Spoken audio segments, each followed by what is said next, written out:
आज मैं आपको कोऑर्डिनेट ज्योमेट्री चैप्टर पर ले चलता हूं और उसकी दो दिए गए बिंदुओं के बीच की दूरी कैसे निकलता है, जिसको हम डिस्टेंस फार्मूला के नाम से भी जानते हैं। यहाँ पर क्वेश्चन है कि दो दिए गए बिंदुओं के बीच की दूरी ज्ञात करना। तो देखो, एक प्लेन में, एक समतल प्लेन में, ये मेरा एक समतल प्लेन है, इसमें मुझे क्या करना है, दो दिए गए बिंदुओं के बीच की दूरी ज्ञात करना है। तो देखिए मैंने क्या किया, इसको y एक्सिस, इसको x एक्सिस, ठीक है, इस पर हम ड्रॉ कर लिया इस प्लेन को, प्लेन पर। अब देखिए इसको हम y एक्सिस बोलते हैं, इसको y डैश बोलते हैं, इसको x डैश बोलते हैं, इसको x एक्सिस, ठीक है, इसको x डैश, इन्हें x। अब मान लो कि दो बिंदु कहा, कितना बिंदु कहा, दो बिंदु। तो एक बिंदु मान लो यहां है आपका और एक बिंदु यहां है, दो बिंदु है। तो दो बिंदु है तो देखो, इससे ए बिंदु और इस बिंदु से क्या करूं, मैं एक रेखा खींच लेता हूं। दो बिंदु है ना, एक बिंदु को मान लो P, एओ का मान लो Q, ठीक है, एक बिंदु P और एक दूसरा का बिंदु क्या हो जाएगा, Q। और ये PQ क्या है, एक रेखा है, क्या है, एक रेखा है। अब बिंदु P से क्या करूं, लंब डाल दूं किस पर, OX पर। P से PM लंब डाला किस पर, OX पर, ध्यान से। और Q बिंदु से पुनः हम क्या करेंगे, OX पर क्या करेंगे, लंब जो डालेंगे वह हो जाएगा N पर। मतलब Q से QN लंब डाला किस पर, आपको किस पर, OX पर, किस पर, OX पर। बात समझ गए। तो ये भी परपेंडिकुलर और ये भी परपेंडिकुलर। परपेंडिकुलर का अर्थ मतलब कि 90 डिग्री। बात समझ में आ गया बच्चे। अब देखो, अब हम क्या करेंगे, QN पर P से एक लंब फेन खींचेंगे। तो P से देखो, QN पर P से लंब खींचा, तो इसको हम बना लेता हूं R, ठीक है। तो ये लंब खींच दिया, देख लो, समझ में आ रहा है ना कि नहीं समझा। मैंने एक बार और समझा देता हूं कि मैंने y एक्सिस और x एक्सिस, y एक्सिस और x एक्सिस, ठीक है, मैंने एक प्लेन में क्या किया, मैंने y अक्ष और x अक्ष में ड्रॉ कर दिया। और यहां पर क्या किया, मैंने एक बिंदु P लिया, दूसरा का बिंदु Q है, क्योंकि दो बिंदु बोला है। क्वेश्चन क्या का है, दो बिंदु दिए गए, दो बिंदु, दो दिए गए बिंदुओं। बात समझ गया। तब P और Q दो बिंदु हो गया। P से मैंने PM लंब डाला किस पर, OX पर। और Q से क्या डाला, QN लंब डाला किस पर, OX पर। बात समझ में आ गया। और मैंने क्या किया, QN, तीसरा का देखो, QN पर P से PR लंब डाला, ठीक है, P से PR लंब डाला किस पर बाबू, QN पर। बात समझ में आ गया। अब देखो, अब इस P बिंदु का निर्देशांक x1, y1 और Q बिंदु का निर्देशांक x2, y2। बात समझ में आ गया ना। मतलब P बिंदु का निर्देशांक x1, y1 और Q बिंदु का निर्देशांक क्या हो गया, x2, y2 आ गया। देख लो, मैंने डाल दिया। देखो, तो ये आप गौर से देखो, यहां पर ये O से M क्या है, x एक्सिस के लिए है, तो ये हो गया x1। और ये ध्यान दो, क्या है, y1 है। PM y एक्सिस के लिए, देखो इस पर खड़ा है ना परपेंडिकुलर, तो y के लिए। अब इस पॉइंट पर चलते हैं। O से कोई भी चीज की दूरी मूल पॉइंट से, मूल बिंदु से नापा जाता है, याद रखना। तो O से ON क्या होगा, आपका x2 होगा। और Q से QN जो देख रहे हैं वह क्या आ जाएगा, y2 हो जाएगा, क्योंकि y एक्सिस है, ठीक है, ध्यान रखना है। और मैंने M से N, यहां से लेकर के यहां तक की जो दूरी, M से N तक की जो दूरी निकलेगा, तो कैसे निकलेगा बाबू, देखो, तो x2 पूरा में से ON में से OM को घटा देंगे, मतलब पूरा में से इतना को क्या करेंगे, घटा देंगे, तो मुझे इतना मिल जाएगा। तो मतलब पूरा होगा, x2 में से क्या करेंगे, x1 को घटा देंगे। बात समझ गया है।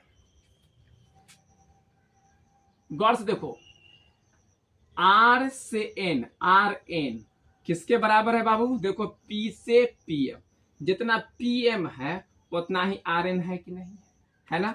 मतलब कि PM इजिकल टू RN। तो यहाँ पर अगर PM Y1 है तो RN भी क्या हो जाएगा? Y1 होगा कि नहीं होगा? अब Y1 ये हो गया तो हमको तो बाबू रे क्या निकालना? RQ, इतना का दूरी ये निकालना है। तो ये निकालने क्या हो जाएगा? घटा लोगे तो तुम्हें क्या मिल जाएगा? ये नहीं मिल जाएगा, मिलेगा ना कि नहीं मिलेगा? ये क्या आ जाएगा? बोलो Y2 में से क्या करेंगे?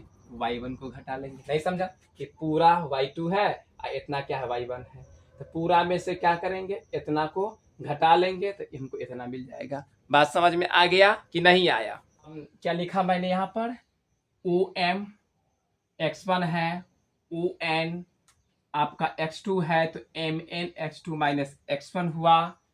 P यहाँ पर देखो इस जगह पर आ जाओ, RQ Y2 माइनस Y1 है। कैसे? तब QN का मान आपको Y2 दिया हुआ है और RN का वैल्यू क्या है? Y1 है। तो RQ का वैल्यू Y2 माइनस Y1 है। जो यहाँ पर मैंने लिखा हूं इस डायग्राम में, वही चीज मैं यहाँ पर मैं अपनी भाषा में लिखा कि माना कि किसी समतल में, तो ये एक मेरा प्लेन है, ये भाग प्लेन है, उसमें क्या है? दो बिंदु, तो एक बिंदु P, दूसरा का बिंदु Q, जिसका निर्देशांक पहले बिंदु का x1, y1 जो मैंने यहाँ पुट किया और x2, y2 Q बिंदु के लिए है। तो जो जो यहाँ पर मैंने दर्शाया हूं वो यहाँ पर मैं लिख दिया, स्थित है। और P से देखिए ये बिंदु, पहलू का बिंदु P से क्या किया मैंने? OX पर क्या किया मैंने? PM लंब डाला, P से M परपेंडिकुलर खड़ा कर दिया लंब। आ गया समझ में?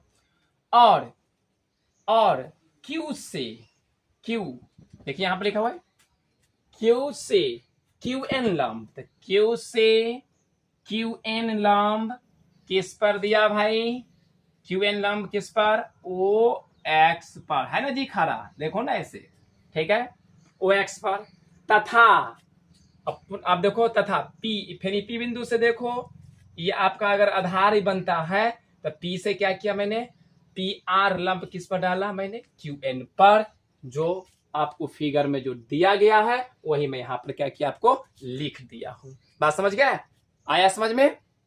चूंकि बिंदु P के निर्देशांक, देखो P बिंदु है ना, तो उसका निर्देशांक क्या है? x1 y1, जो भी है मैंने लिख दिया। अब देखो x1 जो है ये x1 ये है, क्योंकि x और y मतलब x एक्सिस और y एक्सिस की बात होती है। तो यहाँ OM क्या है? सुतल का लाइन को क्या बोलते हैं? x एक्सिस बोलते हैं। उठल का लाइन को क्या बोलते हैं? y एक्सिस बोलते हैं। OM, तो OM क्या हो जाएगा? x1 हो जाएगा। और क्या है? PM जो देखो या MP बोलो, MP बोलो, ये y1 है, तो मैंने वही चीज OM बराबर x1, MP बराबर y1 लिख दिया।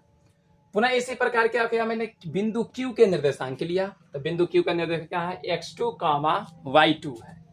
तो बिंदु Q के निर्देशांक x2, y2 है, तो मैंने वही लिखा। तो देखो ON, O से N की दूरी क्या है? सुतल लाइन है, इसलिए इसको क्या बोलेंगे? उसको x2 बोलेंगे, ठीक है। तो x2 हो गया इसके लिए, x2 इस लाइन के लिए ON। और NQ, N से Q जो है वो y2 है, मैंने लिख दिया। अब देखो पहले इसको, अब गौर से देखो मैंने यहां पर जो लिखा हूं MN, तो MN निकालने के लिए क्या होता है? तो MN बराबर क्या होगा? देखो आपको ON दिया हुआ है, कितना दिया है? ON x2, और OM जो यहां देखो OM दिया है क्या? x1। तो अगर मुझे पूरा यहां से यहां तक की दूरी x2 है और यहां तक की दूरी x1 है, तो यहां से यहां तक की दूरी क्या होगा? तो पूरे में से क्या करेंगे? इतना को क्या करेंगे? घटा देंगे, ठीक है। तो MN बराबर क्या होता है? MN जो ये देख रहे हैं वह PR के भी बराबर है, तो मैं भी ये भी लिख सकता हूँ PR इजिकल टू MN लिख सकता हूँ। तो क्या लिखेंगे? x2 में से क्या करेंगे? x1 को घटा देंगे। बात समझ गया? तो QR निकालना है, तो QR क्या हो जाएगा? तो QR बराबर आपको देखिए पूरा क्या है? y2 में से क्या करेंगे? y1 को घटा लीजिए। आ गया समझ में? तो मैं यहाँ पर y2 माइनस y1 और ये x2 माइनस x1 जो दिया हुआ यहाँ पर मैं लिख सकता हूँ x2 माइनस x1, देख लीजिए। तो आप गौर से देखिए, यह एक त्रिभुज है ना? देखिए यहाँ पर एक त्रिभुज बन गया, त्रिभुज है। कैसा त्रिभुज लगता है जी? समकोण त्रिभुज लगता है ना? कैसा लग रहा है? समकोण त्रिभुज लग रहा है ना जी। देखिए समकोण त्रिभुज है। तो क्या समकोण त्रिभुज में कौन सा नियम होता है? पाइथागोरस प्रमेय होता है या नहीं होता है? तो चलते हैं हम पाइथागोरस प्रमेय की ओर। ये आप लोग समझ में आ गया आप लोगों को?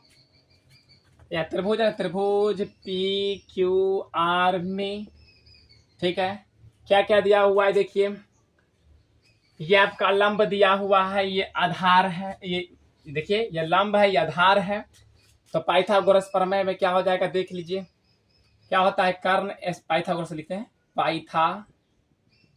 पाइथागोरस प्रमेय से कर्ण स्क्वायर बराबर लंब का स्क्वायर जोड़ आधार का स्क्वायर। कर्ण क्या है भाई? पी क्यू का स्क्वायर बराबर लंब। देखिए गौर से देखिएगा तो पता चल जाएगा कि ये आपका आधार था, तो ये क्या क्या मैंने परपेंडिकुलर किया था ना। तो ये अगर लंब है तो ये आधार है, क्या हो गया? कर्ण है। ये लंब है, आधार है, तो ये कर्ण है। तो कर्ण स्क्वायर लंब का स्क्वायर, तो लंब क्या हो जाएगा भाई? x2 माइनस x1 का होल स्क्वायर। जो आधार क्या हो जाएगा? y2 माइनस y1 का होल स्क्वायर।